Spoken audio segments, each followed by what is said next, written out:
Robert Fuller.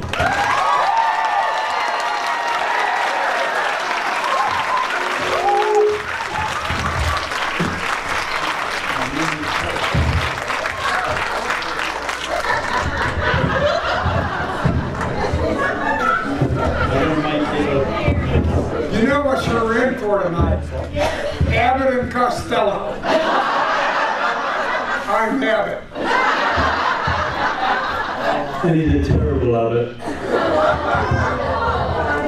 And Abbott we're trying to bring up. Laurel and Hardy. Guess who?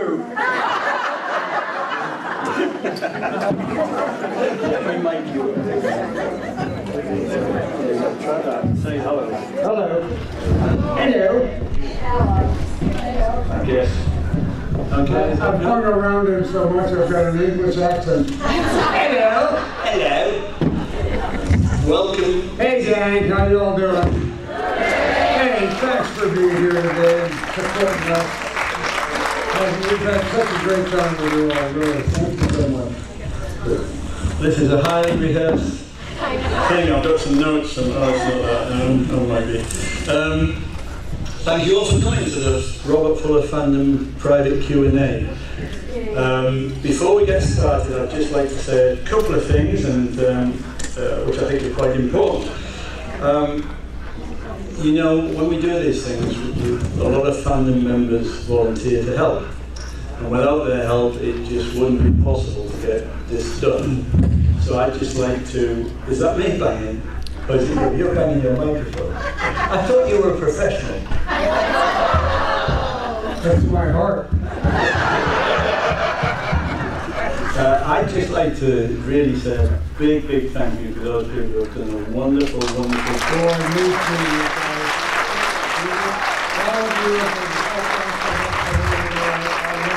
Thank you so much for all the help. Believe me. I don't know how you do it, but you did it. I appreciate it. And you know, they've never let us down at every festival, and they haven't let us down this one. Everyone's worked really hard, so I'd like you all to just stand up, show yourselves, everybody that did some work. Come on, volunteers, stand up.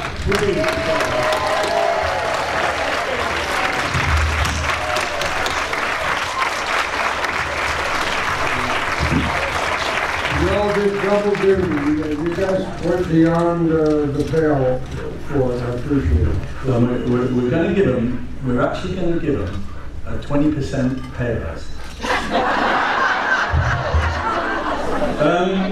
Comes out of your check. Yeah. But there's a couple of things that happen in this Q&A. You know, we started to introduce the Dumb Bob story. Yeah. You are going to hear the dumbest Dumb Bob story you've ever heard in your life a little bit later on. Also, we're going to welcome up, well, we're not really going to welcome him up, but he'll come up. Keith Mills will come up, and I'm going to give him my microphone. And who's going to come up? Keith Miles.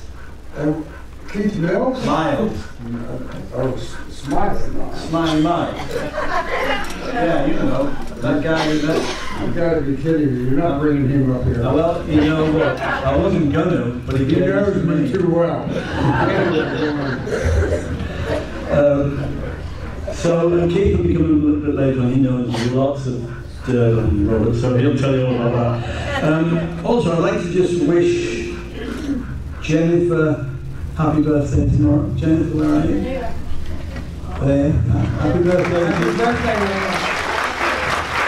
And Cheryl, happy birthday for today. And to absolutely... Cheryl actually won a DVD, so it's really embarrassed to make your way down here and give you a DVD. And then further to that, you thought that you'd finished signing photos, didn't you? I did what? You thought you'd finished signing photos. Yeah. But you haven't. Okay. It's Bruce Bump. Never got his photos signed, so where's Bruce? Take your photos and we'll get them signed now for you. Thank you so much. There you go. That's what you paid.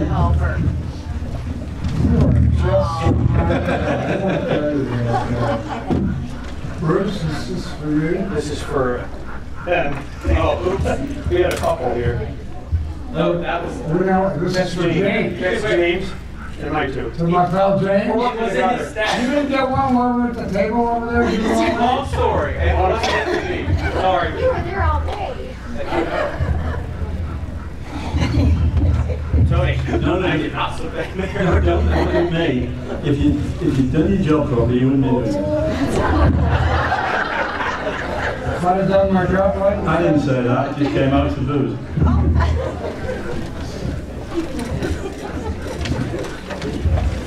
These two are for me.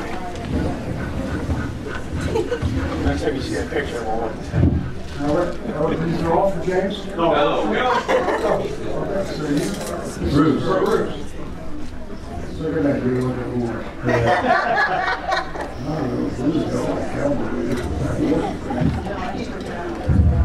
we're going to play with that picture. The next time you see it, it's going to look different. Really?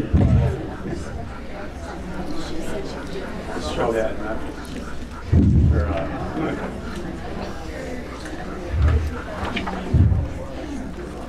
Scored. You got the other half.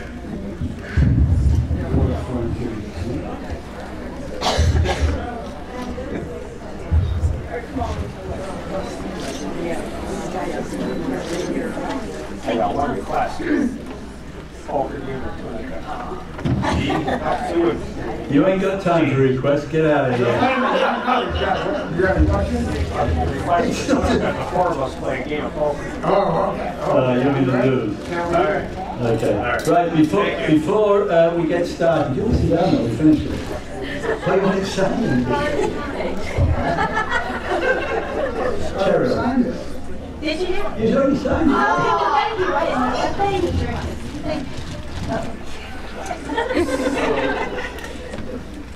I'm in trouble now. What's that microphone? Hey, what about the Cheryl, Bruce wants a kiss. I'm saving one for him. Now, before we actually get started, Larry's got a couple of things he just wants to do. There's going to be an auction for the festival, or some kind of deal, I don't know. So, Larry, do you want to come forward? I'd like to thank all y'all for making our first Williamsburg Nostalgia Fest a success. And a lot of it is because of you. We hope to do it again, and I'll make a decision in the next month to 6 weeks and be getting maybe get some information out of it. Get to where it's all about, you guys. You know, as usual, when we have our private fandom thing like this, we always say, it's a Q&A. But it winds up that nobody asks questions.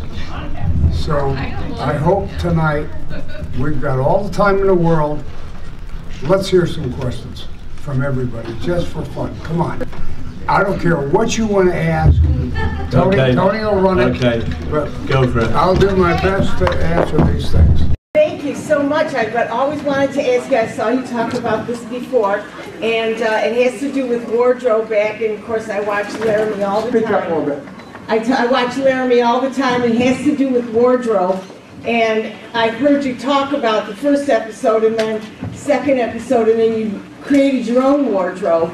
So I wanted to know if most of it was custom made, especially the blue cavalry shirt and the shearling jackets and all that. Absolutely not. If you watch Bonanza, you'll see custom-made clothes.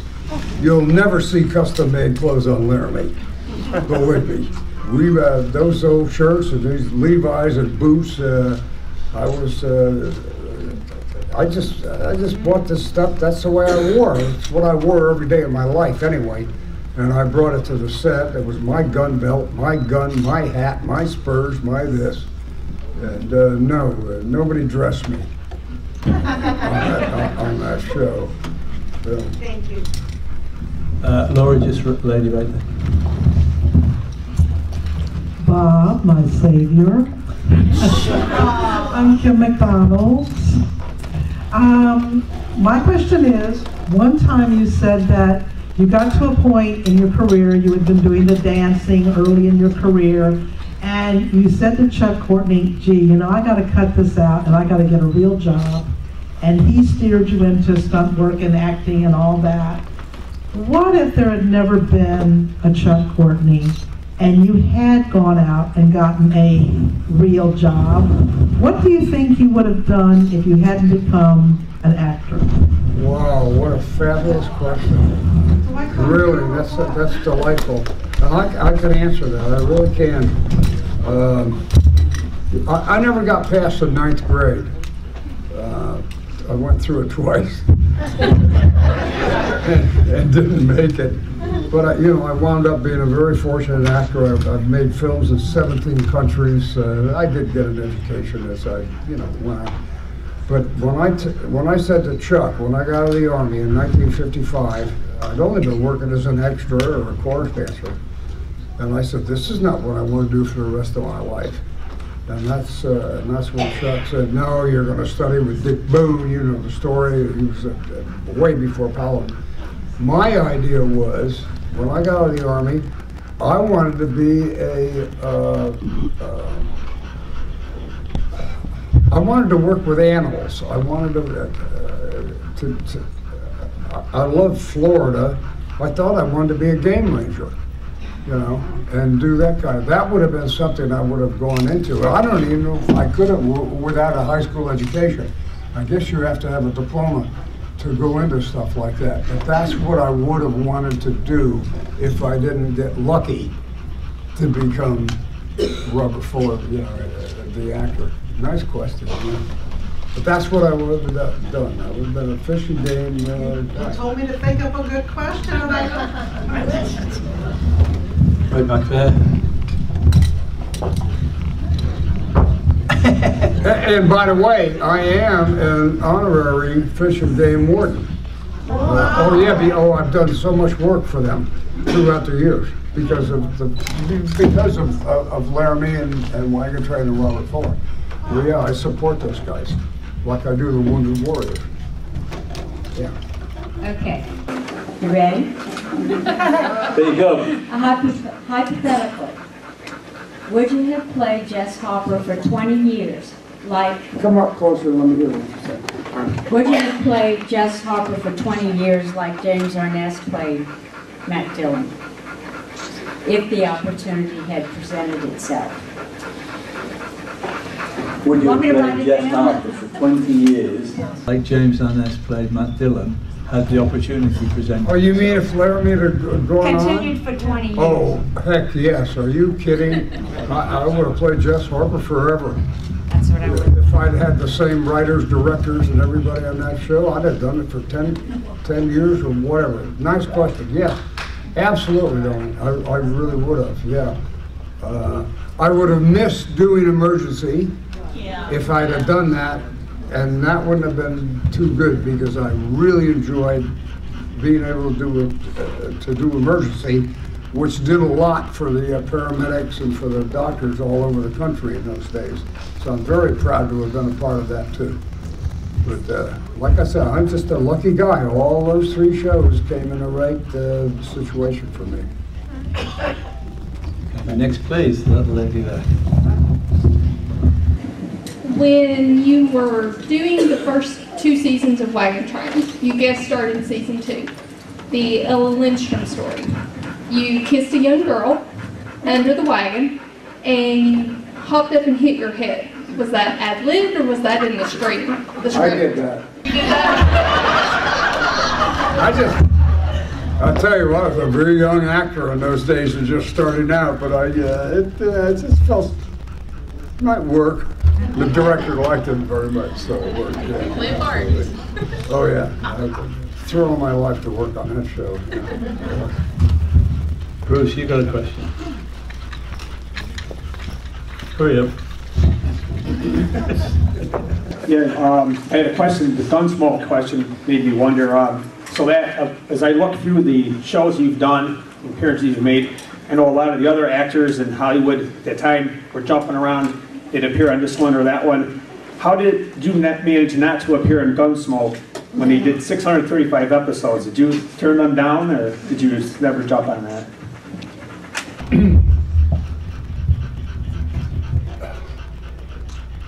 No, of course, I was never asked to do a Gunsmoke, but you have to understand, I was doing Laramie and Wagon Train at the same time that was going on, so I never had the opportunity. I thought it went well beyond that, that's what I was Say what? Didn't it go well beyond the Wagon Train?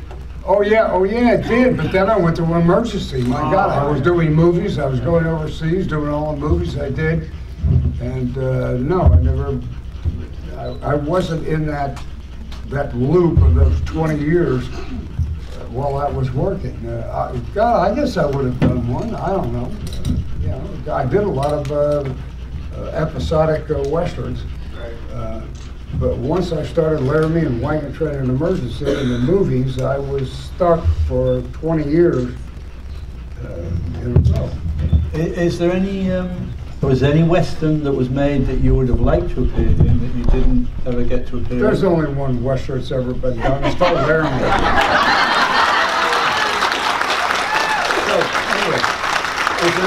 Hey, look at something, you know. I know you guys love westerns. You've watched them all. If you watch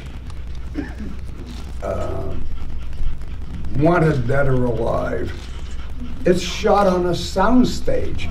You can hear people walking on the soundstage when they walk up and down. It's never done outside. We did a western that was shot for real, and we went on location. We shot it all over the country, all over the United States. You know, I don't know. Yeah, I'm just saying. No, I wouldn't have. Yeah, well, of course, I worked on a bunch of them early on. That's how I started my career. Is there any that springs to mind that you think, I would quite like to have done that, but I never really got the chance to do it? No. Okay. Who's next? I never wanted to work at Warner Brothers, but I did two things with Peter and Lawman. Yeah. Yeah, and they were good. They were pretty good shows. Okay, who's got the mic? Hello. Two of my favorite actors are Gary Cooper and Gregory Peck. What was it like working with them? My God, working with Gregory Peck. I was an extra in that motion picture. You talking about the what's the name of the movie? Man in the Gray Flannel Suit. Holy mackerel. Yeah, I was an extra. Mike, give me a break. This was a shot of my lifetime. I happened to be just an extra there, and Gregory Peck is going through his bad scene that he's having, and there's a couple of us soldiers. I was making $12.05 a day for that day's work, but they picked me out to be that one soldier that looks at him, and I got a real close-up in that movie. I got $50 for that day. That's how I work for Gregory Peck, who I adore, who I think is one of the finest actors in the world. I never shook his hand. I never said hello to Gregory Peck. I wished I could have, but that's interesting. Yeah, really. And what about Gary Cooper? Well, I worked with Gary Cooper. My God, that was my first line in the picture business. I bet I can knock down more than you. You all know that story? Yes. Yeah, sure. Well, I was an extra there. I worked for days and days on that picture, and I just happened to be in the right scene at that moment, that day, in the right uniform, while Cooper and the other actor. No, yeah. Who? Come on, you guys. Tony Perkins. No, Tony Perkins was in the movie. I'm talking the other actor that was in the scene. Anyway. Oh, Richmond, who was in Bonanza. Mark Richmond, yeah. Who I'd worked with later on Bonanza. I happened to be there just at the right time when Willie Wyler looked up at me and said, "Come here." And I'm an extra again. I was making $12.05 a day. For that, and he said, "Can you act?" And I said, "Yeah, you bet." And he said, "Well, read this line." Actually, I heard what happened. I heard Gary Cooper come on the set, and happened to be, I was stationed with a whole bunch of extras there, by an assistant director. And from me to you almost, when Coop came in, and I heard Coop say, you know, this scene is very stale. It's, we need something happening here. We need somebody to come in. And Willie Wyler sitting in his chair like this with a big cigar, and he looks over and he says to me, and I came over, and he says to me, he says, "Can you act?" And I said, "You bet." He says, "Say this line." And I said, "What's the line?" He said, "I can knock down more than you can." I said, "I can knock down more than you can." He said, "Give this kid a part." And that was it. My God, I made $250 that day. As an actor, saying my first line of movies with Gary Cooper and Mark Richmond in Friendly Persuasion. Did you get to talk to Gary Cooper between takes? Do what? Did you get to talk to Gary Cooper between takes, or he didn't interact with you much? Did you get to talk to Gary Cooper? Oh, I talked to Cooper every day. I worked on that picture for 2 months. I played every part in that thing you can imagine. I was a soldier, I was a this, I was that as an extra. I'd see Coop in the daytime, go by and say, "Mr. Cooper, how you doing?" No, Coop was great to all of us on the show. But of course, it's not like me and Tony, you know. Yeah, it was polite. But Gary Cooper, give me a break. You know, one of the biggest stars in the world, you know, you're working with. But in the morning, you know, Coop didn't know my name. He had no idea who Robert Fuller was. But yet he would say hi in the morning, and I'd say, "Mr. Cooper, how you doing?" And he'd say hi to us. Yeah, great question. Let's see, we've got nobody here. You all mute over here. Well, we've got somebody. There's a lady over there. Up you get. Yes, now mute. And then we're going to do the dumb Bob story. Oh, sorry.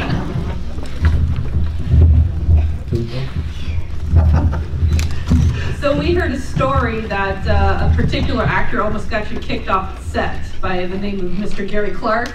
I was wondering if you know anything about that. Say it again, what's it? Mr. Clark, we met him back in Ardmore last year, said that he was riding a motorcycle through the lot and he was pursued by security, and he had asked who he was, and he had mentioned, he said, "I'm Robert Fuller," which wasn't true at the time. And they said that you found out years later because apparently security stopped you at the gate and almost prevented you from coming back to work. It's news to me. I guess Mr. Clark's in trouble now, isn't he? You have to wait and ask him. Thank you. I have no idea about that. Had you not heard? I'd heard that story before. I heard that many years ago, that Gary Clark was riding a bike and security got him and they said, "What's your name?" And he said, "It's Robert Fuller." And yeah, I'd heard that story. Yeah. So I didn't even know that Gary Clark rode a motorcycle. Apparently not very well. Sorry, cut.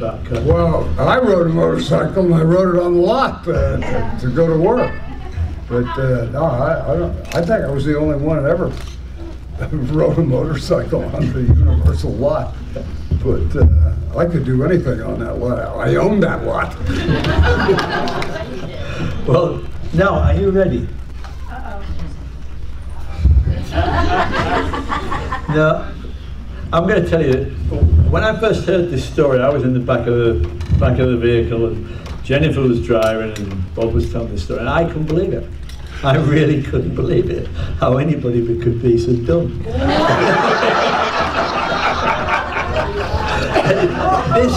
This was 2 or 3 years ago, and he's never told this story.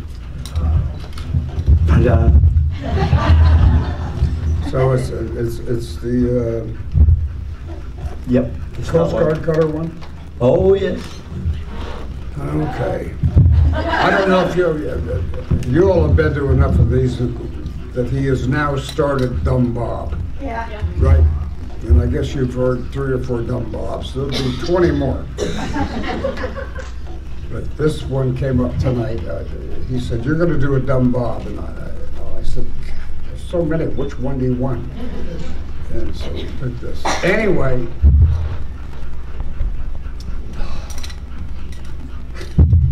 I'm doing Laramie. This is, 1960, 1961. My buddy Chuck Courtney and I, and a great stuntman named Joe Canut, the son of Yakima Canut. We all know who we're talking about now? Yeah. Joe and I, we had a boat called the Eight Bells. It's about a 35-foot old beat-up thing. I mean, we flew a pirate flag, had guns with us. We would go down to Mexico and we'd rob lobster traps, with gunfights down there with these people. I mean, this is what we did in those days. We're still alive. So anyway, now we go up. One day we go up to Northern California, and we're going to go to the Falkland Islands, and we're going to go here, and we wind up someplace in a bar at a great place where we can dock our boat. And that night we drink a little bit, and just a little bit. And now we go back to our boats about 1 o'clock in the morning. The boat's moored down at the end of a dock. And now we're going to go to Catalina in the morning. And we're pretty drunk. And all of a sudden, as we're walking along, here's a Coast Guard cutter boat. About 150 feet, 200 feet, big Coast Guard cutter boat sitting there. And Joe Canut says to me, "This is the kind of boat we need." This is 12, 1 o'clock in the morning. And it's got rat lines going up to it, it's moored. I'm getting lines like this. And so I said, "Well, let's go see if we can get it started." And Chuck says, "I'll see you later." And Chuck's head goes down to the edge of the dock where our boat is, and he goes in. So Joe Canut and I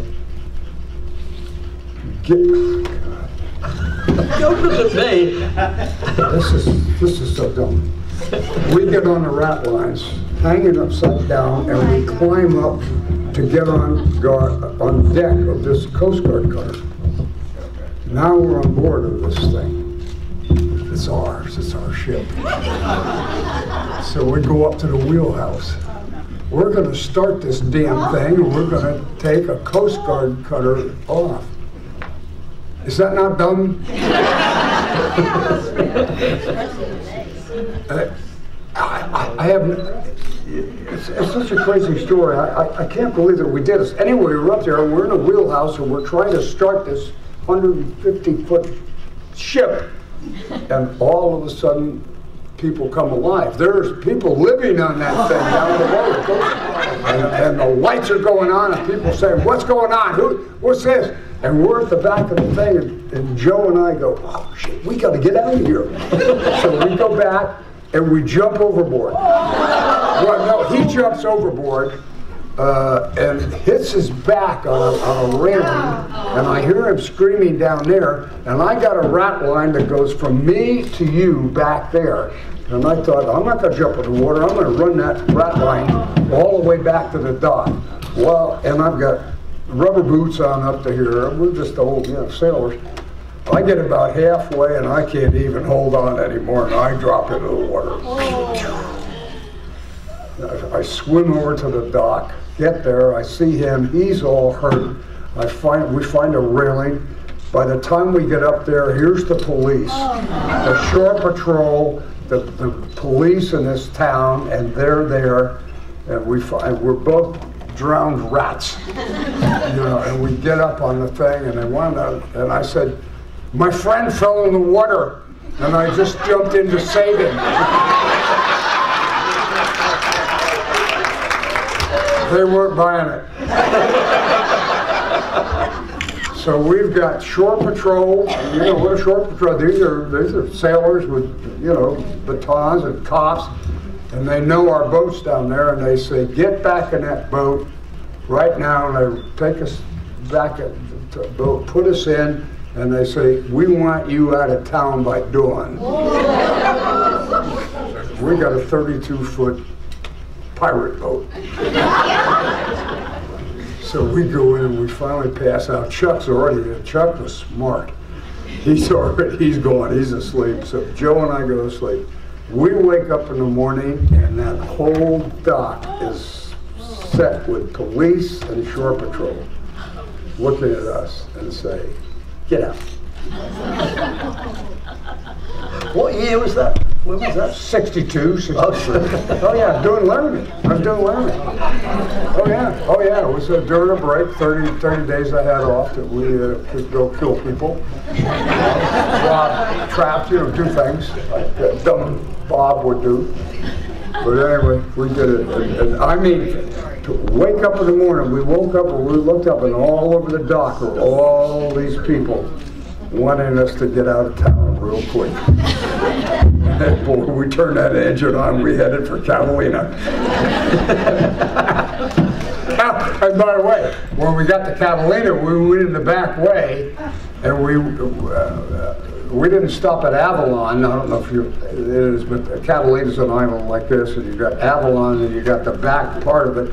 We pulled into the back, dropped anchor, went into the bar that they had there, and we're sitting there, the three of us, and down from the row from us, we hear guys saying, "Watch out, the 8 bells is in town, we could get in trouble." And the three of us looked at each other and said, "This isn't the 8 bells."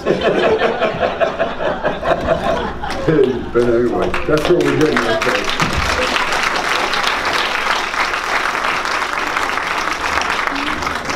Well, if you're going to be dumb, you might as well be really dumb. Yeah, if you're going to be dumb, you might as well really be dumb. There is one more that I want you to hear, but you're not going to hear it today. But if I can persuade him next time, there's an amazing dumb Bob story, and we actually play it out today. Anyway, look at that. Right, we'll go back to questions now. Any more questions? Let me see. I want to see somebody over this side. Where's Laura? Laura, I've got a lady there.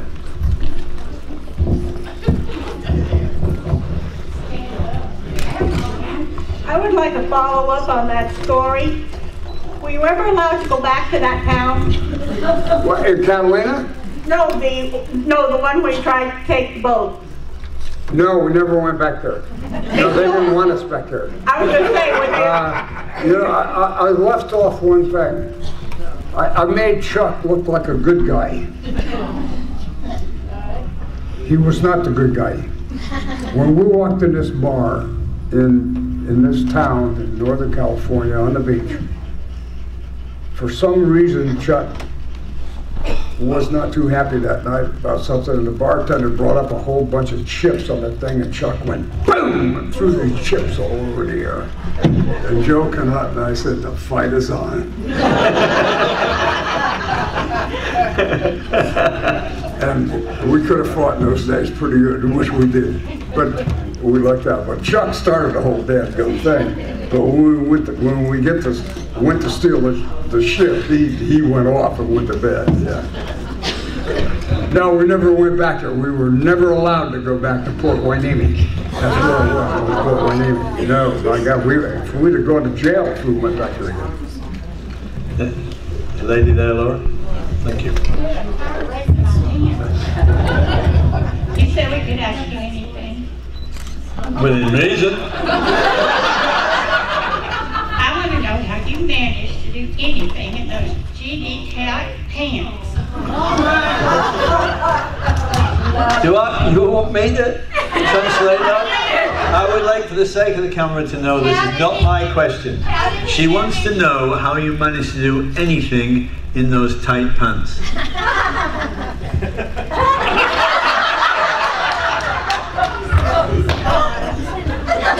Well, getting in them was tough. Getting out of them was tougher. Why do you ask a question like that? Anything? Tight pants? Yeah, sometimes you didn't walk across the street. I watched very closely.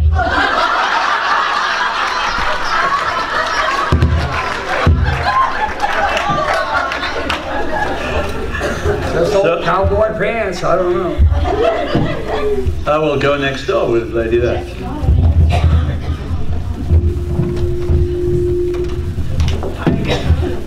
wondering if you might share a behind-the-scenes story or memory of a time you spent with my other favorite actor, or let me rephrase that. My second favorite actor, Richard Boone.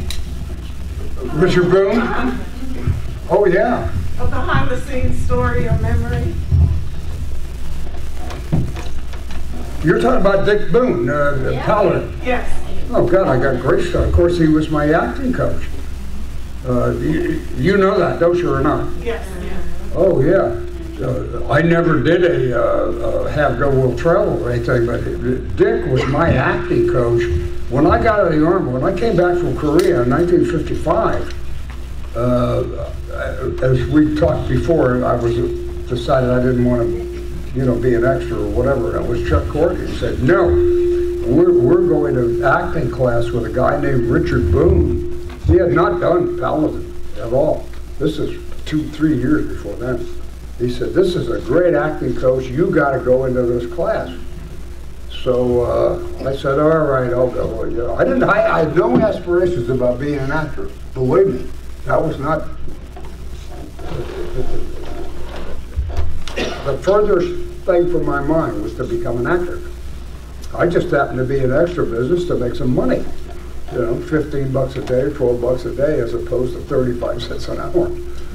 But so Chuck says, no, you're not. You're going to go. You're going to. We've got a new guy in town that's teaching acting. His name is Richard Boone. He said, you've got to come to this class. So I went the very first night. I'd been out of the Army 4 or 5 days. Came home from Korea. And I sat in the back of the class, and I guess Chuck had talked to Dick about it. And I remember Dick saying, well, I guess our Army guy is back. Come on up here. So I walked up and he said, I want you to do an improvisation. I didn't know what an improvisation was. I had no idea what he was talking about. I said, what do you mean? He said, well, I'm going to give you and a girl right here. I'll pick Alice, come over here. I'm going to give you a scenario, and you're going to go in the back room. You're going to talk about it. You're going to come back out here, and you're going to do a little scene. Sure, why not? I can do that. And I did it. She did it. We came out and got critiqued a little bit from the class or from Dick. And that evening, everybody showed up at Dick was one hell of a guy. He was tough. He was a drinker. He was a smoker. He was a tough guy. He was a boxer in the Navy. And he was one mean son of a gun. And I loved it. Yeah. So he said, we always wound up at a bar afterwards having a drink with the whole class. There was only 12 or 14 of us at that time. So he comes up to me, he says, you did pretty good in that scene. And I said, yeah. What do you mean? He said, I think you should study with me. I think you've got a chance of being an actor. And I said, how do you know that? Honest to God, I don't know what the hell he was talking about. An actor? Become an actor? And he said, I saw something. I want you to study with me. So I said, oh man, here goes the game warden. Here goes.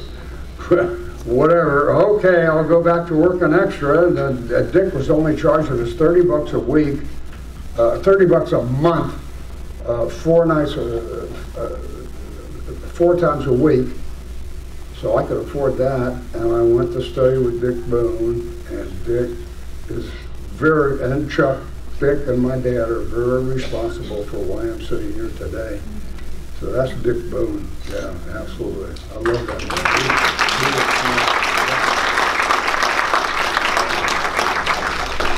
Johan, right from the, Bob, how was it different, or was it different when you went from Laramie to Wagon Train? What was different about doing Wagon Train? Did they let you do your own stunts? Did they let you wear your own clothes? You knew the guys there, but how was it different? Well, I made the difference. Well, we're talking about going from Laramie. I went from Laramie to Wagon Train in 1 week. Laramie was canceled. Wagon Train was going into its 7th or 8th season, 90 minutes in color, and I wasn't under contract to the studio, but they weren't going to let me go. and they said, we want you to immediately come in as a scout on wagon train. Nice salary, it was, you know, and I loved those guys anyway. John McIntyre, of course, was a dear friend of mine who was, you know, the star of it, and Frankie and everybody. And I went for it in New York second. But I thought to myself, wow, I'm leaving a series where I'm playing Jess Harper for 124 episodes. Black gun belt, black hat, this, that. Now I'm going to go and I'm going to be another character called Cooper Smith in another TV series a week later. So you have to think. And I thought, what am I going to do? I did not want to bring Jess to a wagon train. So I changed everything. I changed the color of the gun belt, the hat, the this, the that, whatever. And the writing helped. So it worked kind of interesting. It really did. So I don't know if that answers your question, but.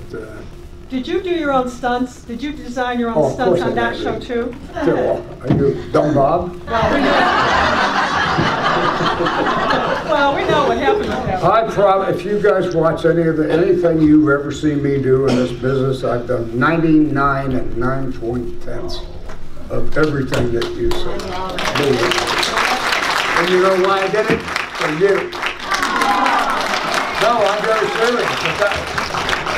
I'm not making fun. I would not. I'm Robert Ford. I'm an actor. I've done stunt work. I could do stuff like that.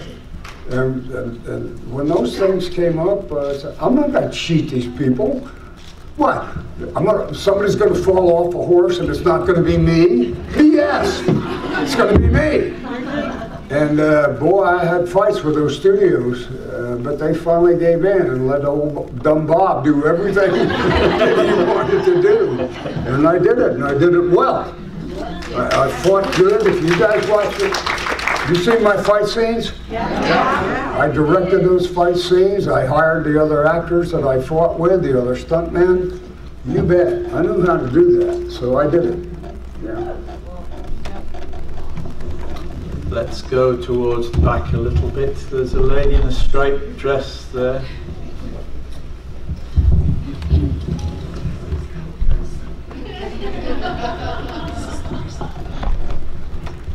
Okay, and now I'm going to flip this up. This is hypothetical. If Tony was not sitting in that chair, who would you want to be in that chair, living or deceased, that you would like to ask a question of? Oh, wow. I've always wanted to If Tony, are you saying if Tony wasn't? Yeah. What do you say? Who would you like? Who is there anybody, who would you pick to ask a question of, living or deceased? Doesn't matter What are you, but you're saying him. Yeah, well, I'm dead. Why did she? I'm deceased. She wants to know of any person in the world, living or deceased. Hang on, I'm going to sit up here. I think I have to. She wants to know of any person in the world living sitting in your chair. No, yeah, it could be sitting here, could be, but that's not the point. The point is, any person in history of the world, living or dead, that you could ask a question of, who would it be? Winston Churchill. Without a doubt. Oh, that's excellent. What would that question be? Oh my God. I'd give anything in the world to be able to talk to that man. Fabulous. Yeah. What would that question be? Yeah. What would the question be? Sure. Well, are you going to give me a cigar or not?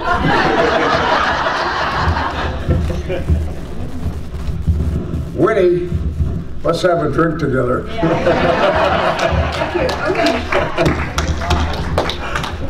Okay, next up.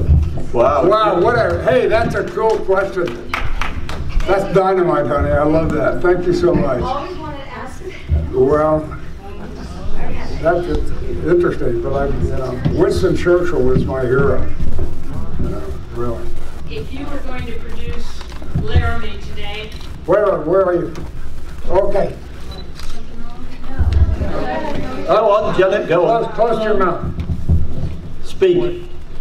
If you were going to produce Laramie today, what would it look like? Wow. Well, first of all, I didn't produce it. No, I know. If you were going to. I was just a hired hand. Right. But if you were going to, would it have a different look? I would certainly hope not. I don't know what you could change about that show.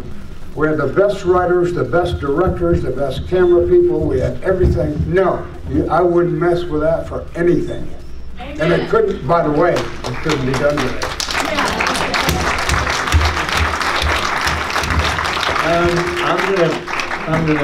Yeah, we're getting along a little bit. I want to invite Keith up to the stage now. Keith has known Bob for 1,000 years, and Who? Keith. Kate. That guy there, the little fella at the front there. Why are you going to do this to me? I don't know, it's fun. And, Keith's going to come up and he's going to talk a little bit about some of the good times that they enjoyed. So, do you want to come up, partner? Sure. And give me my microphone. I'm going to get out of the way. A star is born.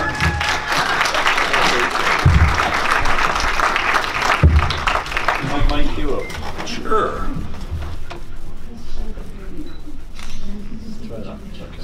Okay. I'm going to start.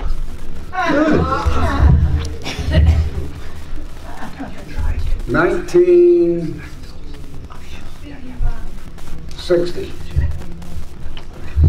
You are 12 years old. I got to do a dumb Bob to start with. Let's start. I'm on Laramie. I'm a kid from Florida. I can fish. I've never done any shooting. And my wrangler, Richie Brim, Fat Richie, and John Stand-in. These guys are hunters. They've done it before. They said, "Hey, have you ever been, have you ever shot pheasant?" And I said, "No." He said, "Well, there's a co-op up in Bakersfield. We could put our names in, and if we get it, you could go up to this co-op, and we could go up in the morning and we could shoot some pheasant." And I said, "Okay, count me in. What do I do?" And they said, "Well, you gotta have a shotgun." I said, "I don't have a shotgun." They said, "Well, you can rent one." So I go to a shop in town, and I rent a 12-gauge Ethica, and I get a really, really nice hunting vest. They said, "You have to have a hunting vest, because when you kill a bird, you can put the bird in the vest like this." And we said, "Oh, cool, okay, so I'm ready." So we do it, and we get the draw. So one morning, we drive up to Bakersfield, this area, this co-op. You know the co-op I'm talking about. Oh, yeah, Kiwanis. So anyway, and what they have is they pull up a truck at 6 o'clock in the morning, 5:30 in the morning, it's dark, with about 500 pheasant in the truck. They open it up, and all these pheasants go boom! And they fly all over this 200 acres, or whatever. And if you've been lucky enough to have the, you've got the thing, so you can go out. But you have to stay 30 minutes, because a pheasant, in 30 minutes, will go back to the wild. It really will.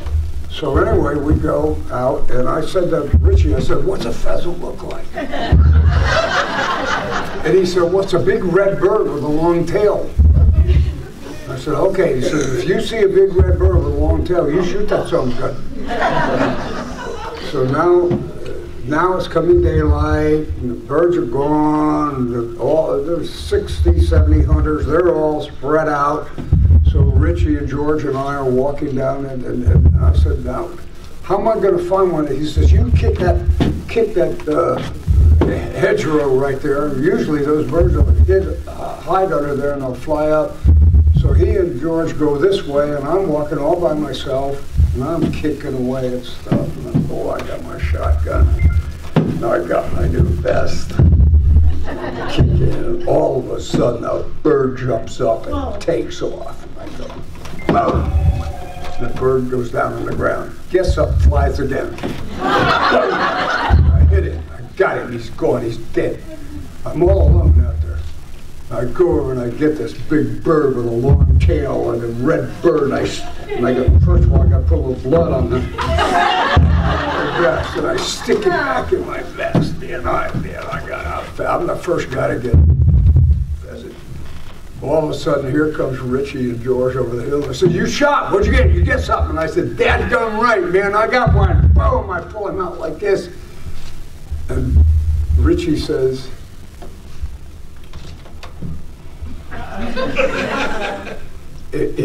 If you just throw that bird in the bushes right now, we'll never ever tell that you shot it. And I said, what do you mean? He said, "It's a woodpecker." Thing's got a tongue hanging out and I shot a woodpecker. Went back on the set the next day, and from that day on I was called Woody. So a week later, Richie comes up to me and he says, "I've got a friend that knows somebody up at a club in Bakersfield, Mill Shooting Preserve.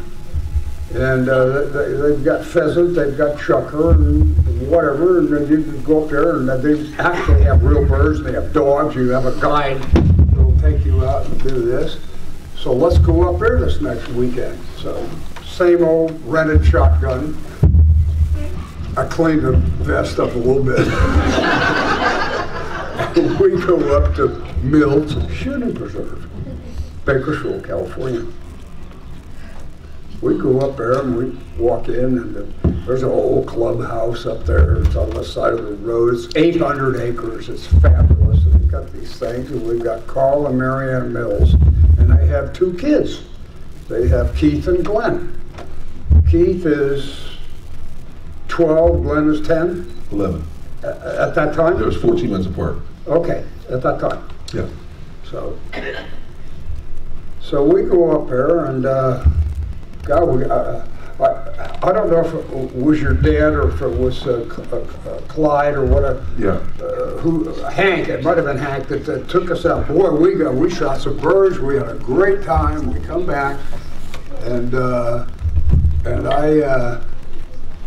I really wanted a drink. At the end of the day, we go in, and Carl Mills, his dad, sits there, and he says, "You want a drink, Bob?" And I said, "Yeah." He says, so we go back to the back room, we have a drink together.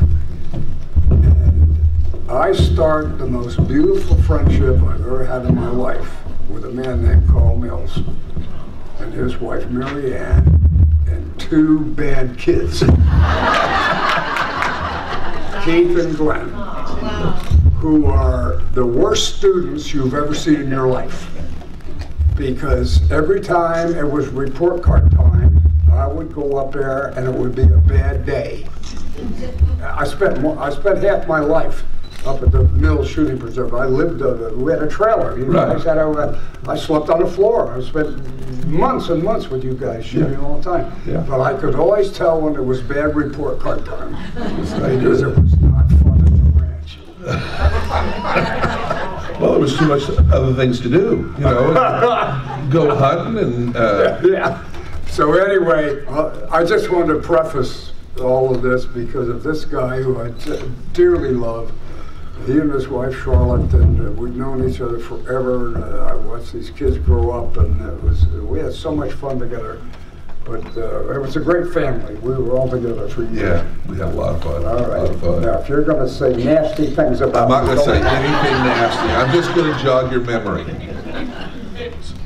Okay? Yeah. Okay. You remember when, now most people don't know it, but Laramie, you said it was canceled, but it went into syndication, right? I what? Laramie went into syndication. Yeah. Yeah, that's the reason why they went ahead and stopped it, was because they can make a lot of money putting it into syndication. They didn't have all the production costs and all that. And so Bob called us and said, "Hey, come on up. We're finishing up Laramie, and come on, we'll watch the rest of the show being shot. And I'm all done." And we said, "Great." So we came up, and so you've heard about what a prankster Bob is. But I'm going to tell you what, that group up there that he was pranking, They were pretty good too. You want to tell them what they did to you? Or do you want me to jog your memory? Look, you can tell if you want. Okay. Well, we were up and they were shooting the last scenes, and they said, we were going someplace, and one of the crewmen came up and said, "You're not leaving, are you?" And Bob said, no, we're gonna, and Bob looked at him kind of funny, like, why are you, what do you care, you know? And so, no, he said, we're gonna hang around a little bit. And he said, oh, great, that's great. So, about 5 minutes later, 3 of these guys come running across and grabbed him up and stuck him in a lion's cage. And they hosed him down with a fire hose. And then they took out spiders and hopped them across the cage at him.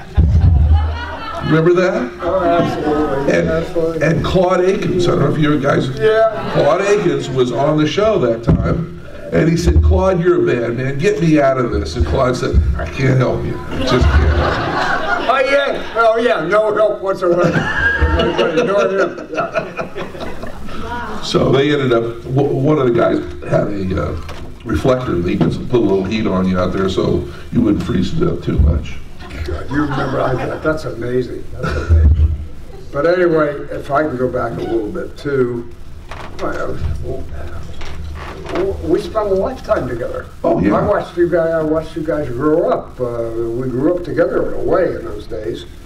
And Keith was one heck of a, well, he learned how to handle dogs and train dogs because of his dad. His dad was one heck of a dog trainer.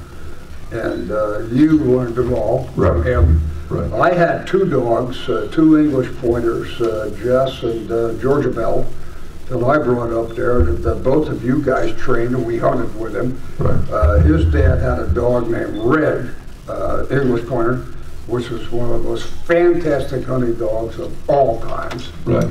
And you worked, of course, you worked with him a bunch.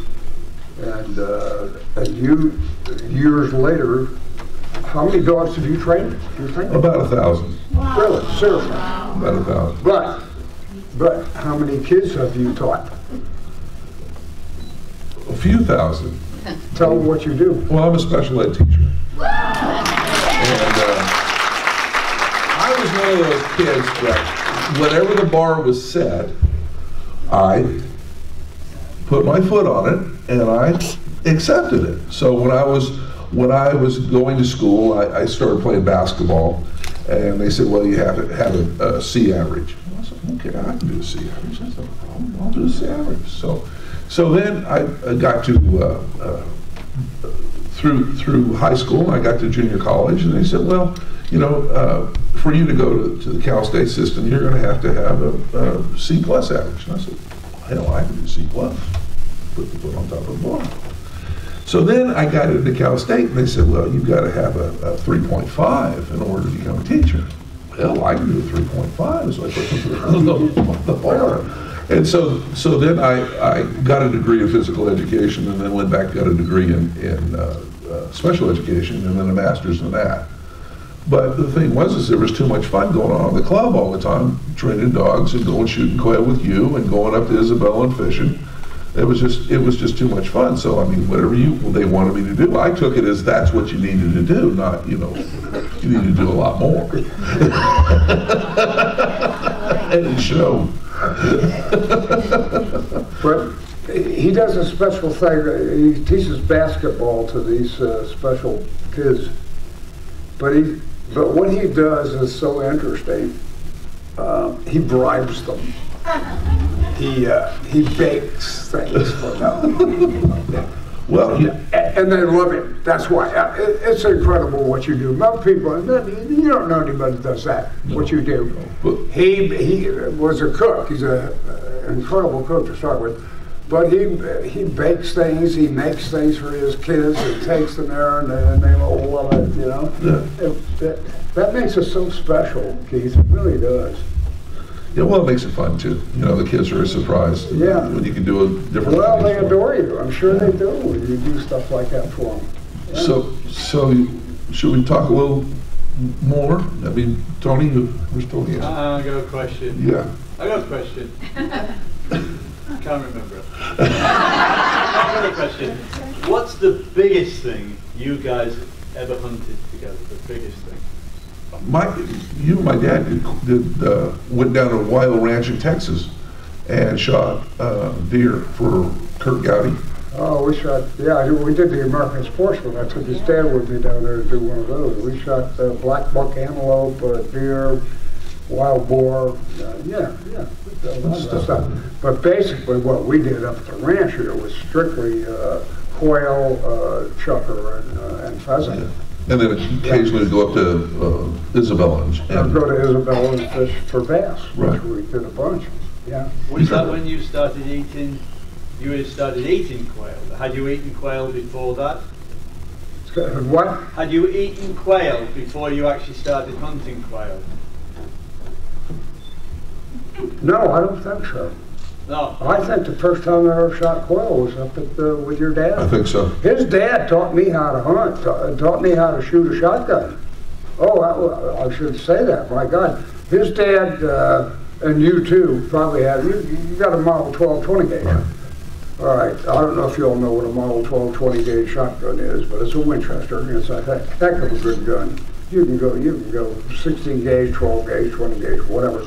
But his dad shot a 20 gauge.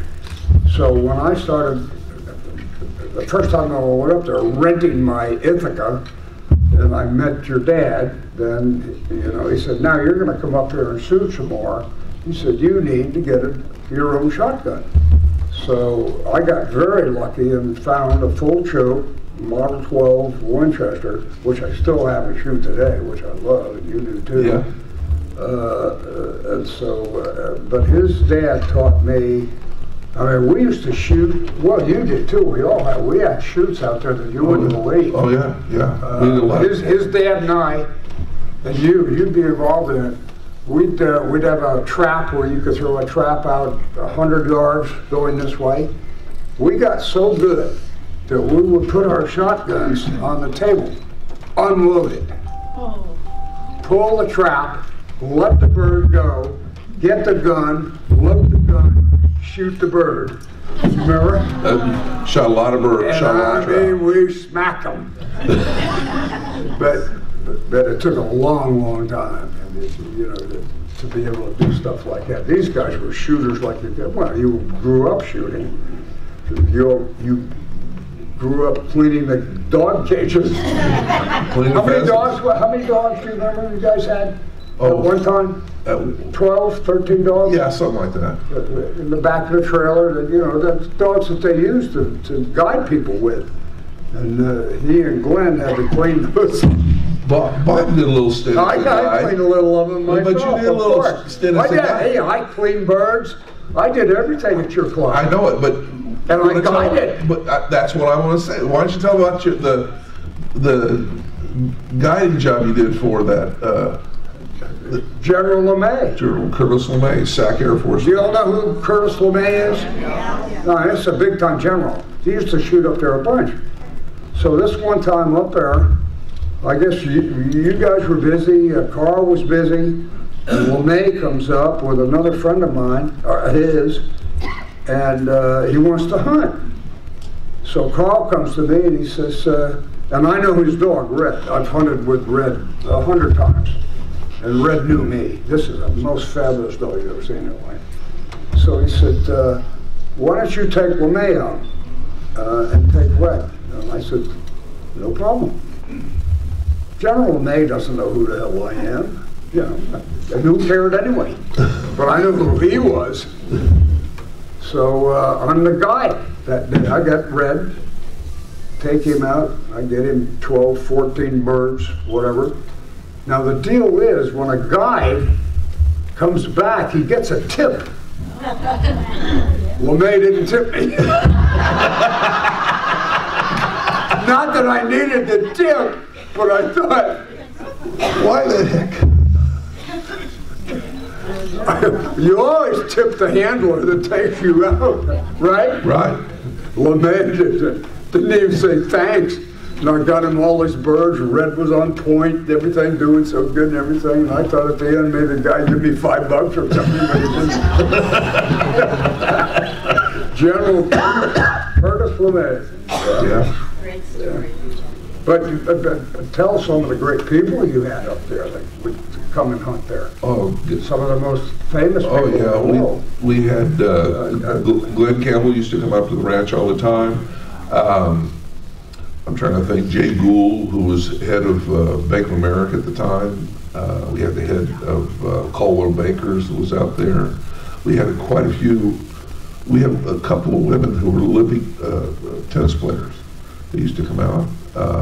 People would fly their private plane in and come down and land on the small road between the clubhouse and the right where you guys live. Right. And put their plane down. And Bob was really involved with Charlie Dickey, who became in charge of the head of the National Rifle Association at that time. Charlie Dickey. Yeah, he's the one who wrote what is a quail hunter? I think you've seen that I did those things. He wrote those. Yeah. Yeah. Charlie, he was with us all the time. Yeah. So. Yeah. Well, Keith, I'm gonna, unfortunately, only due to time, I'm gonna have to sort of cut it down now. But okay. We're going to do this again. This is going to be we try to get Keith out to these things, and he lives way out in California, so it's not, he can't always make it. But we want to see him up here more, talk a little bit more about the history of what these guys used to do. But there's a whole lot more. But you know what?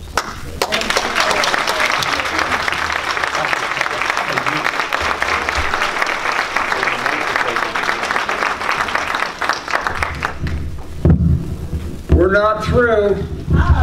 Settle down. I got to tell you, Keith this is something. And you know what? We didn't even mention his lovely wife, Charlotte. Look at her. She had her birthday 2 nights ago. We all had dinner at the Fat Canary. And, that was so neat.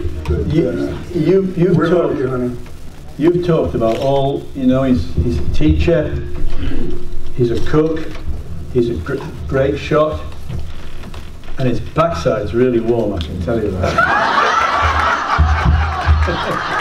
Thank you. Keith is actually looking at starting, I'm going to put him right in the spot here, because we're going to make him follow through with this, because it'd be great. He's looking at starting a blog on cooking. And we were talking about it, and I really hope he gets this thing off the ground, because I tell you, this guy will be mean. I think it will be absolutely mean. In fact, I feel totally inadequate sat here now. He's actually my illegitimate son. Well, that's what I called him. I said, you. Anyway. Could have been. Have we got any more questions? Yes, we do. Come on, you guys. Oh, Pat, right at the back there. Pat, come on. Oh, Pat's got one. Spent all afternoon with me and didn't ask one, but now she's Actually, I did ask it, and then I realized there was a second half to it, and I was like, oh, wait a second, we need to do this, the Q&A. Yeah. I know that you, at one point in your life, took an airplane and buzzed the set with it. However, my question was, did you ever finish getting your pilot certification? Okay, oh yeah, I remember you asked me that. No, okay. I think most of you all have heard by Chuck and I's crazy time when we flew a plane.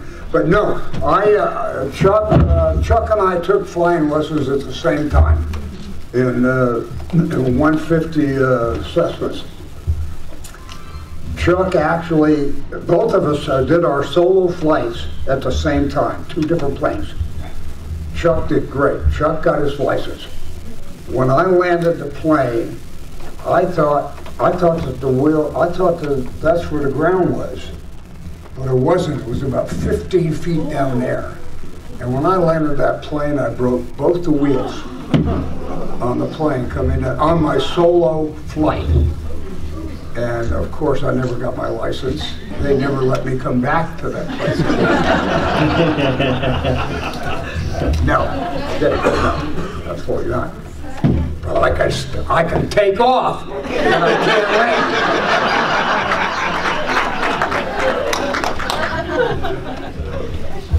wait. Next, please. Mary, come on up, Mary.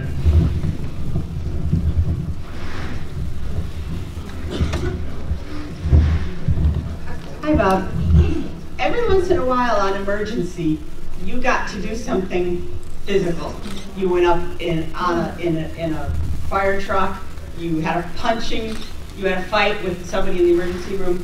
Were these occasional things something you asked to do, or did you Damn right.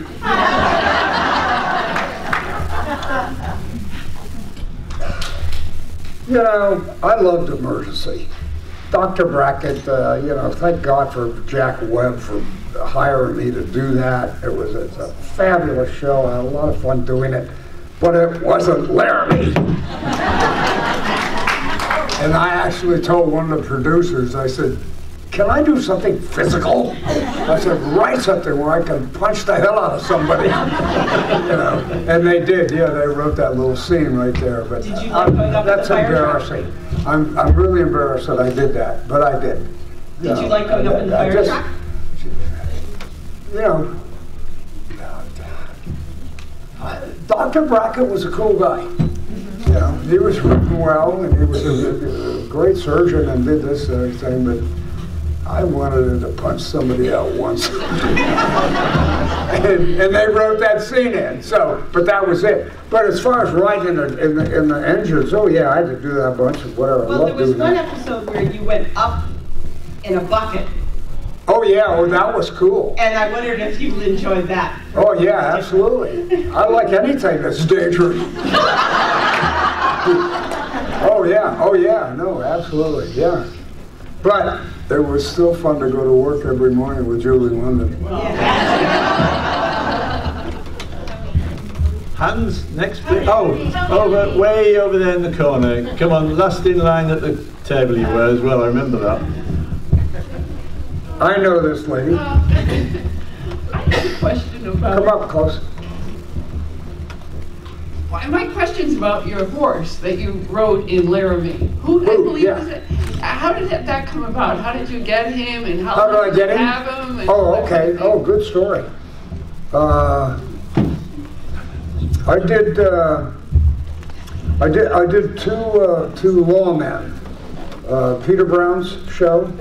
Remember Lawman? Yes. The very first one, I had a small part on it. I got killed, fell over. You know, Jeanette Nolan played my mother in it. Died in her arms. I loved it.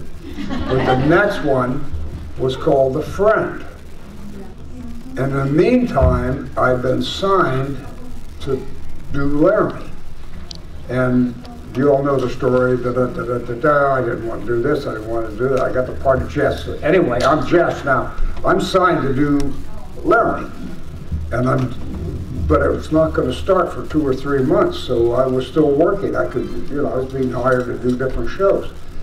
So I do my second lawman, and Richie Brim, my fat wrangler, who you've heard me talk about, if he ever fell down and rolled till he starved to death. He's my dear friend. You guys understand. I loved him till the day he died. He was one of my dearest friends. Dear friend. But anyway, that's where I met him. So he's the head wrangler on this lawman. And I'm going to have a horse. So he brings this horse up. And he says, this is a horse you're going to ride next show. And I meet him for the first time, and I meet Hoot for the first time. I get aboard Hoot, and walk him around for a little bit, and go back like this, and I go, man, God damn, this is one heck of a horse. That's a good horse. And I could do anything I want to do with him. And I said, man, I love this horse. So that's the horse I'm going to ride in The Friend. And then Peter and I have known each other for a long, long time. So Peter and I are having fun. We've done a couple of those shots where we jump off the roof on our horses and this and that. And I fall in love with this horse. And I said to Richie, now this is Warner Brothers. I said, I want this horse. I want to buy this horse. I want this horse for my horse on Laramie. And he said, well, he said, you know, I work with the Hutkins Ranch, and they've got me working here at Warner Brothers. He said, I don't know what to do. I said, I don't give a damn, I want this horse. I want this horse on, I want to ride this horse on Laramie. And he said, okay, I'll see what I can do. So Richie somehow transferred himself from Warner Brothers to Universal Studios with that horse, stayed with Universal Studios for 20, 30 years, became a driver afterwards, and had the best time of his life. And he was my wrangler, and he brought Hoot. So I went to the Hutkins Ranch and I bought Hoot. He was my horse. Richie had a ranch out in Thousand Oaks and kept Hoot. Brought him to work every day for me. So he was my horse, and I had that horse. Yeah, it was kind of great. Yeah, yeah. Did you keep him until the day Do he what? died? Did you have Hoot throughout his life? Oh, what? He retired on his ranch in 800 acres. I jerked his shoes, floated his teeth, and put him up there when he was, what, 25 years old or something like that, and spent his life on a great ranch. You bet.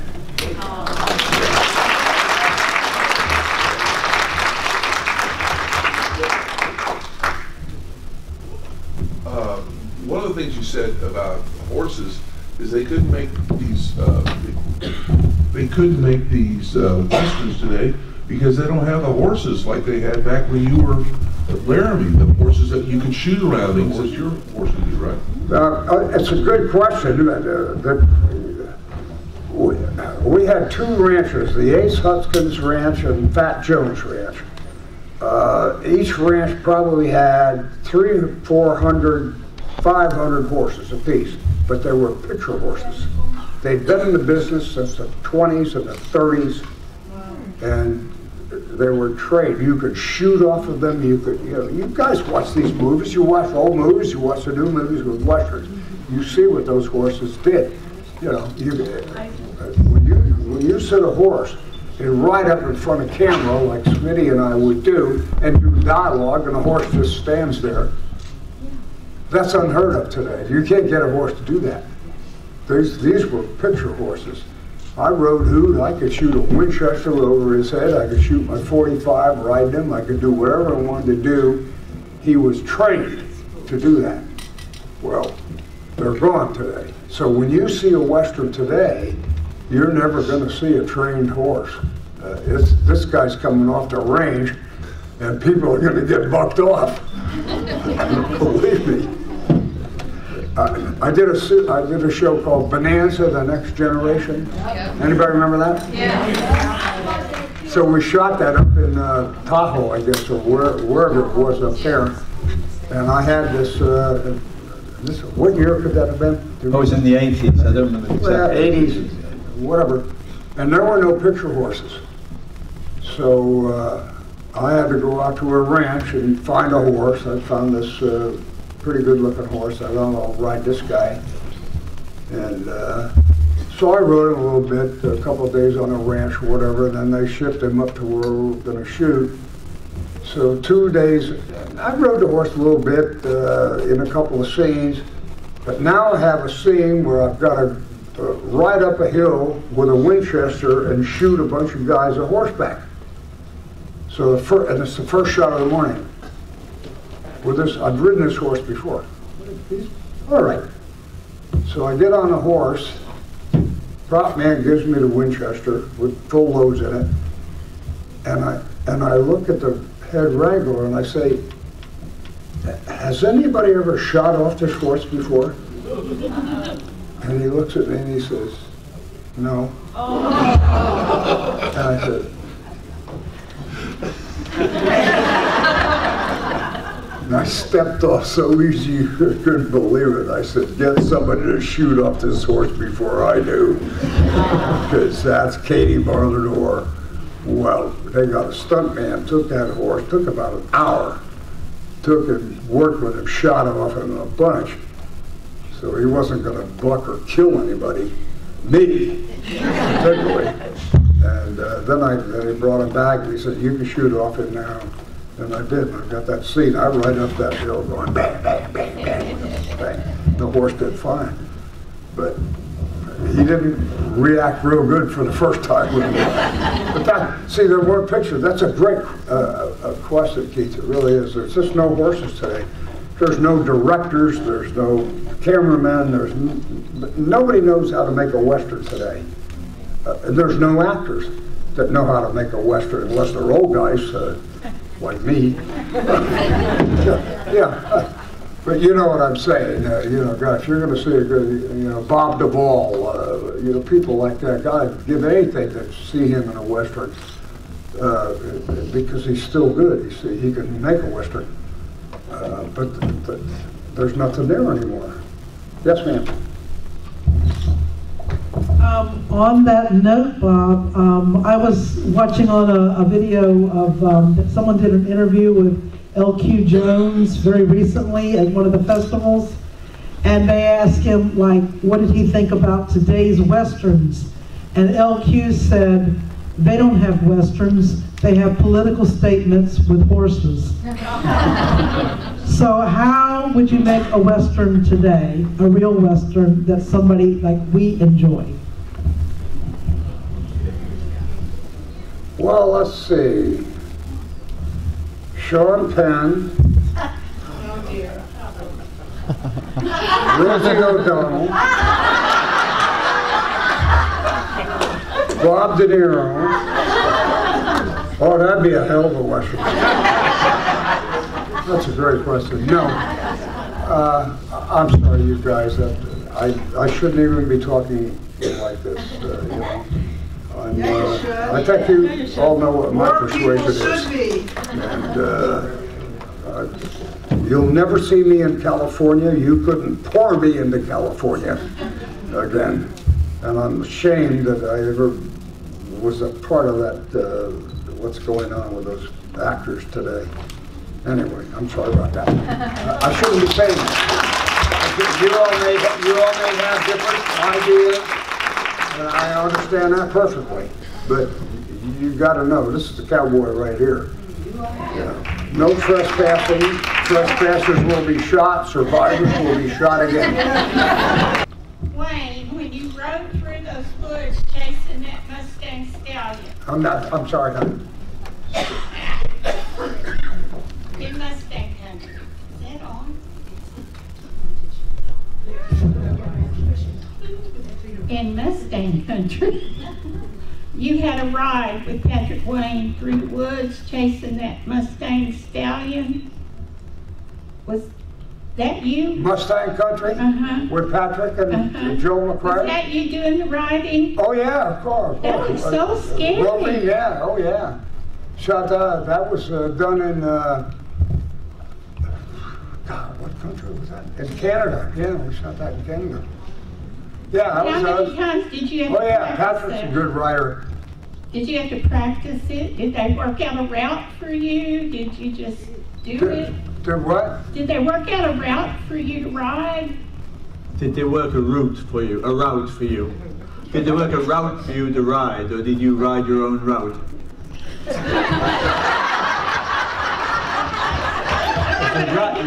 For a ride. They went that way. Get your ass on that horse and go that way. Lap and tap. Earlier this evening, I wanted to jump up and say, forget the plane ticket, just give that man a horse. My question is, in the fandom, when we're discussing your acting ability, it's often commented, ooh, he really hurts so good. And my question is, have you ever really been shot in real life? Do you know what that feels like? Been hurt? Shot. Shot. Shot. Yeah. Came close.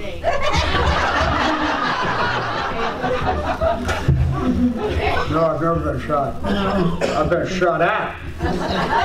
I've been shot too. No, I never got, oh God, no, I was very lucky in Korea. I never got shot. Good. One quick question. I read a newspaper article from years ago that you had an invasion of one of your homes by a burglar. Oh yeah, oh yeah. By a what? And that you did confront him with a gun. Oh, you bet. Could you tell us about that experience? Oh, I'll never forget that. Oh yeah. What's a burglar? Did you have a burglar come to your house? Damn right. Oh yeah, you want to hear about? Oh yeah. This is I was married to Patty at this time, my first wife. She was on a Sunday morning. She went to church. I didn't go to church. My church is home.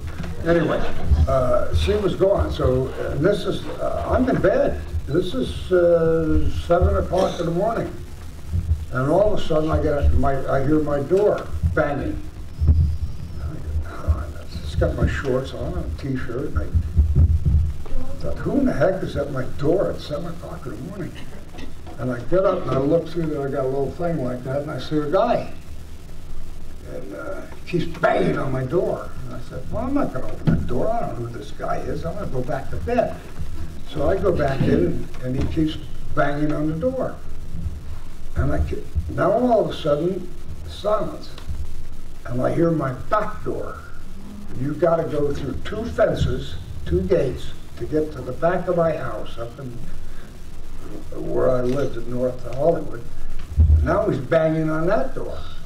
And I'm thinking, this isn't right. Now, I just moved into this house. All my good guns are down at Chuck's house. The only thing I've got is a 25-auto, which is nothing but a cap gun, if you think about it, in the desk.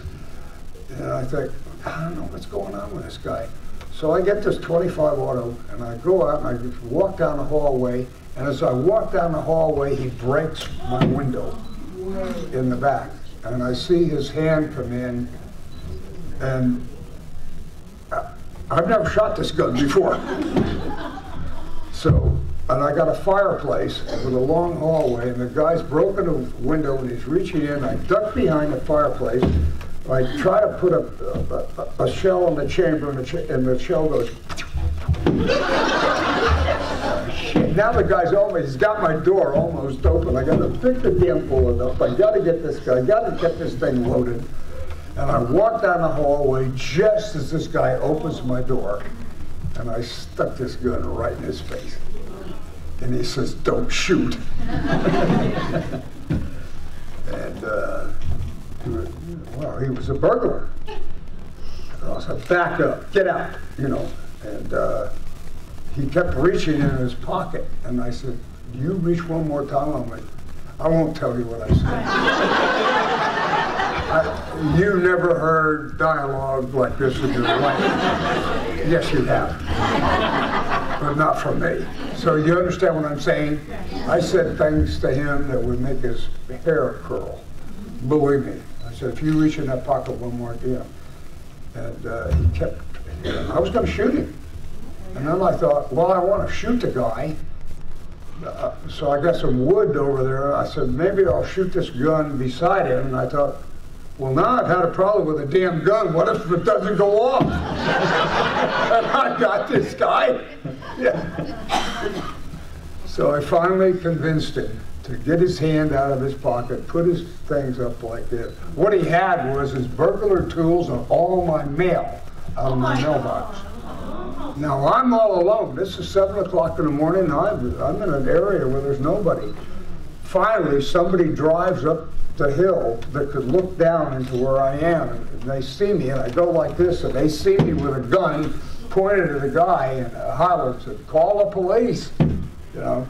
So the guy says to me, he says, "I was just hungry. I just wanted some food," you know. And I thought to myself, God, you know, I should let him go. And I look, and I see this good-looking watch on his hand. You know, and I said, "You are so full of crap. You ain't going no place. You're not that hungry." And a little while later, the guy was on parole from Sioux City, Iowa, for burglary. and I had to go to court. Oh, it was a big deal. It was in the papers. The studio, the police came and got me during Laramie. I'm in my costume and everything. Had to go to court. The press is there taking pictures while I had to, go in front of the judge and all that kind of stuff with this guy. That's when I found out he was on parole. But anyway, yeah, interesting story. Yeah, right. Now this is just, we have to be out of this room. This is our last question. We're going to have to wind her up. So maybe no, we have to. We've got to leave the room. Yes. Who runs this? I do.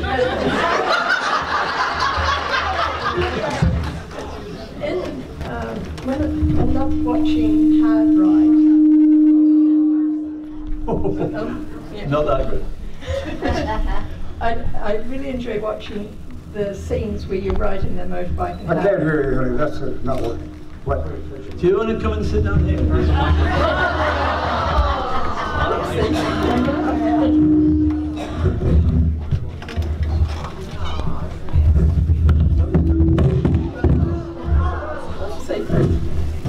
I really enjoy watching Hard Ride, the movie, the scenes where you're riding the motorbike and listening to the music. I just would like to know how much you enjoyed that movie, filming those motorbike riding scenes.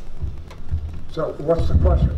I want to know how much you enjoyed. Did you enjoy the riding the motorbike and the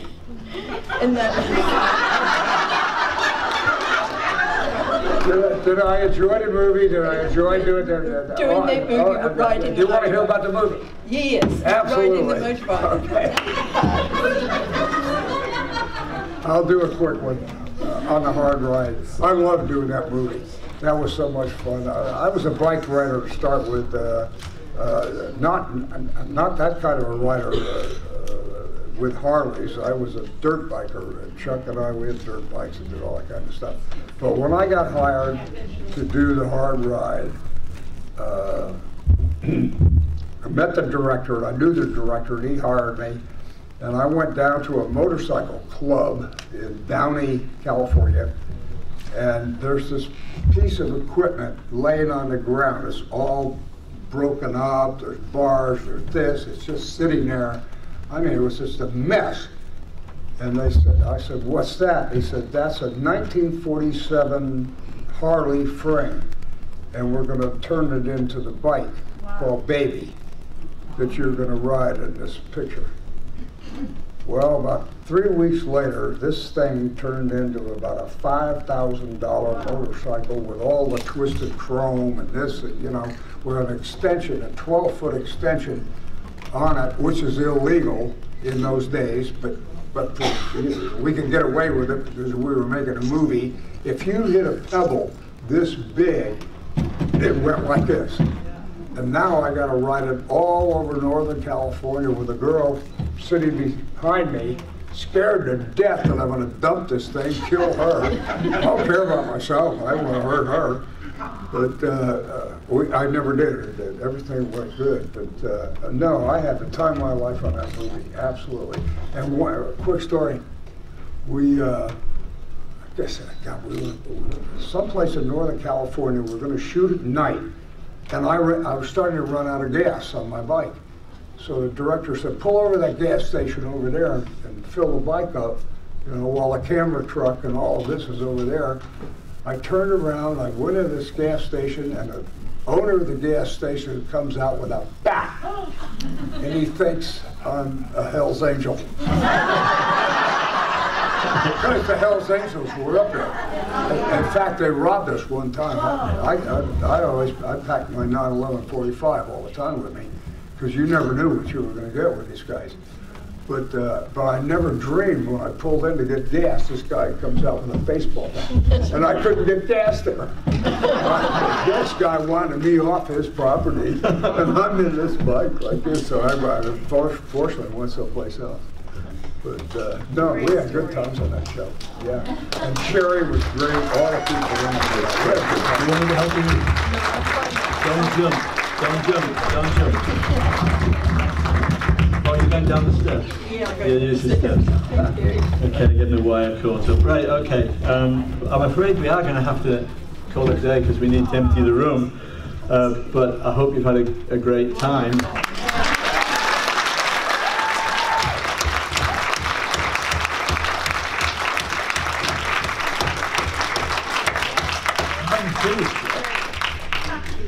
I'd like to thank Keith Mills. As always, he's real lot of fun.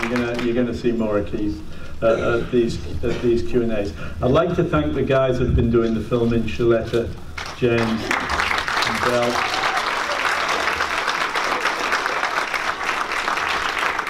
Sally for taking all the photographs, and the guys that did all the, getting you guys in, Galen and Gloria and Gus and Laura, and the roving Mike. It wasn't too easy this time, was it? It wasn't quite as easy.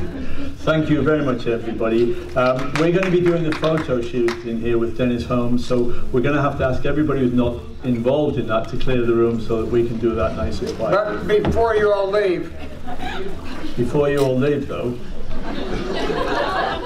our sponsor would like to say something.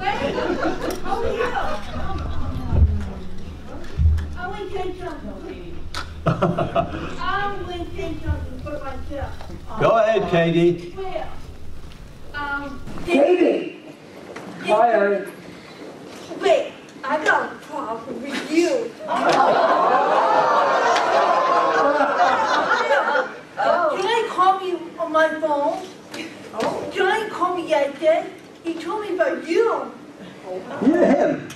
No, he told me on my phone. Me? Yeah, he talked about you. No. No. What did he tell you? Thank you so much. Okay. Anyway, I want to thank all of the fandom that worked with us all day for all the help. You guys are fantastic. I appreciate it, all of you. But and my dear friend Keith, of course. But this guy right here.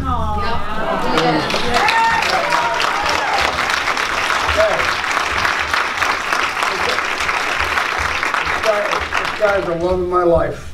Really, he's one close friend. We've known each other for quite a few years now. Spends my time at the ranch with me, rides the horse, we fish together, we shoot together, we drink together. We don't drink together. We don't drink together. We didn't drink last night. I drink, he doesn't. Yeah, they should have seen us last night. Oh, man. Anyway, I had to do that to him. You all know I love you. I love you, Tony. I love you too, buddy.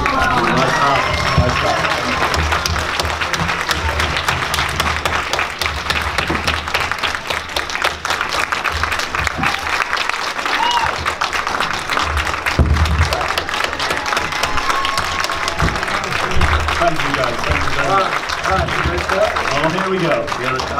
Here we go. You think you can do it? Yep. You guys ready for this? Hey, how are you doing? I'm doing fine.